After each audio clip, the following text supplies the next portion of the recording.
Et il n'y a pas que ça aussi, hein. Il y a l'idée aussi, là vous parliez, quand on prépare ces interventions, vous parliez aussi de la comparaison de devis, par exemple, avant de s'engager avec certains professionnels.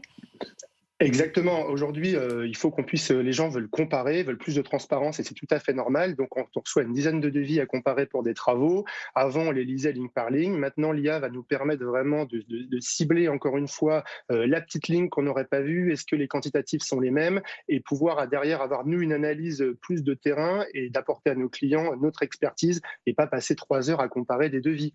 Même chose pour un règlement de copropriété. Qui aujourd'hui a lu son règlement de copropriété? Je ne pense pas vous, Marie. Bah, d'autant Ça moins fait que je suis 200 toujours pages. locataire, Julien. Ah bon. Alors oui, oui, mais sachez que normalement le règlement de copropriété doit être joint à votre bail, donc vous pourriez Alors en prendre peut-être que je l'ai connaissance si vous le finalement. souhaitez. Bah, donc je l'ai pas lu, je confirme. Voilà, voilà.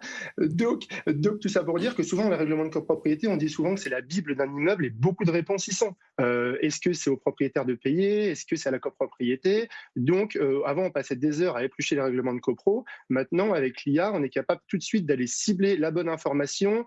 Ok, ça c'est une suite, elle est privative parce que c'est le bâti de la fenêtre, alors que si ça avait été la façade, ça aurait été collectif. Donc on va être plus rapide dans notre analyse et donc dans notre réponse pour régler les problèmes. Mais pardon, mais vous dites aussi, et ce sera ma dernière question, vous dites aussi que ça pourrait améliorer vos relations, c'est-à-dire les relations entre syndic et copropriétaires.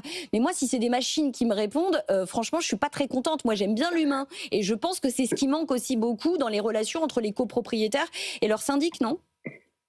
C'est là qu'il faut savoir où mettre le curseur. C'est-à-dire que toutes les analyses qui sont poussées où les gens ont besoin d'avoir quelqu'un au téléphone, d'avoir une vraie réponse, là, vous avez un vrai humain qui va y répondre parce qu'en fait, on va le libérer de toutes les tâches administratives qu'il devait faire avant et pour lesquelles il ne pouvait pas avoir le temps. Les journées ne font que 8 ou 9 heures de travail, donc il n'avait pas le temps de tout faire. Aujourd'hui, avec l'IA, ça va lui permettre de le remettre sur le terrain, remettre le gestionnaire sur le terrain, remettre nos assistantes au bout du fil le plus possible afin de faire ce contact humain ce dont nos clients sont très friands, vous avez raison.